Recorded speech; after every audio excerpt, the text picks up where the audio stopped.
But don't go into the contract blind, not knowing what you're gonna do, because that's just gonna lead for trouble for you later on down the road, and you just wanna be scammed.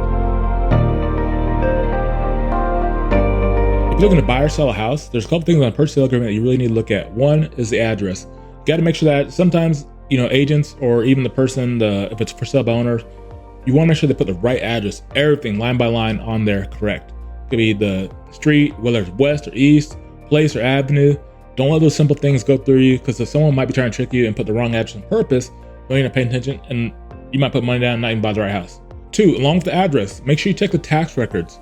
Go to the tax website for that county, go to tax records, look at the property number, also look at the legal description on the tax website. Just go to whatever county, go to Google and type Duval County property tax, go to Google, type Clay County property tax, go to those websites, and then look at type in your address. So you can search by property address, put in the address, and then you'll see the actual legal description and property number. Those are very key when you look on a purchase sale agreement. Make sure those are correct.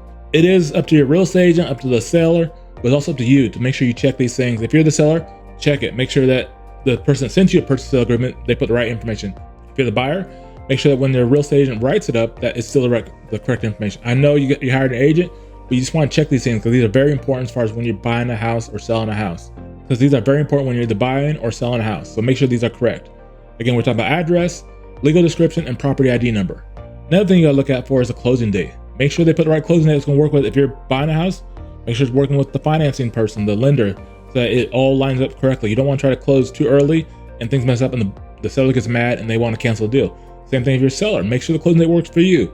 Make sure the date's right for you, so that when it closes on time, you're downsizing, whatever you do, make sure that timeline works for you as far as the closing date. Make sure it's on there correctly. Make sure it's whatever, 30 days, 40 days, 10 days, whatever the date that people are promising to close on the house, so you get your money. And if you're a buyer, make sure you get the house that day. And if you're a seller and a buyer, make sure you leave, this is off the contract, make sure you leave the power and water on until the date closing. So allow the buyer to do a final walkthrough with the power and water on. And if you're a seller, you got to allow the buyer to do a walkthrough with the power and water on.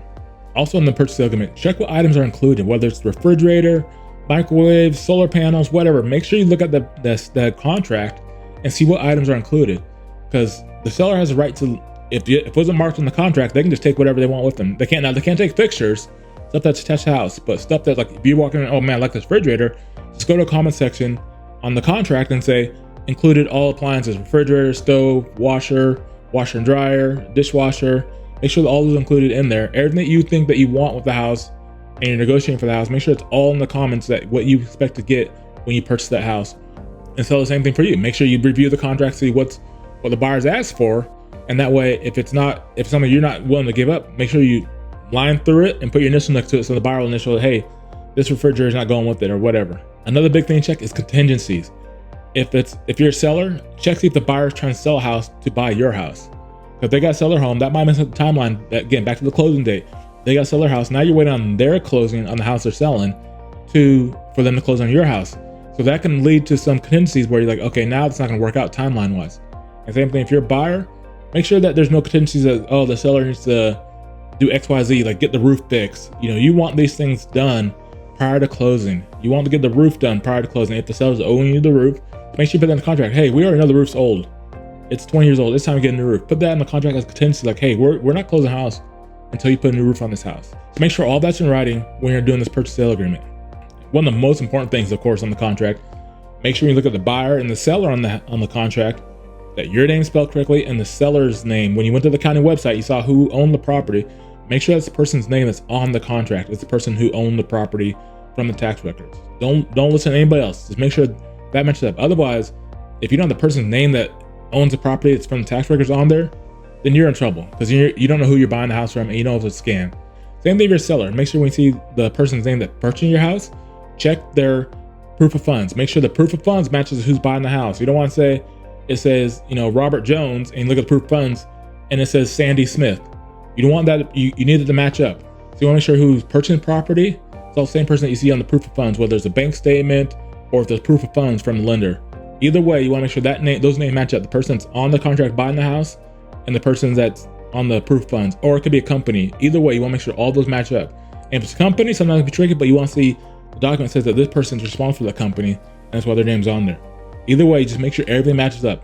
Name, address, legal description, Make sure the money's right on the price. Make sure no zeros, no, you know, if there's extra comma, if you're a seller, yeah. Make sure the price matches up. Make sure there's no contingencies. If there are contingencies, make sure you guys all agree on them, and check the closing date. Those are some quick things to look for on a purchase sale agreement.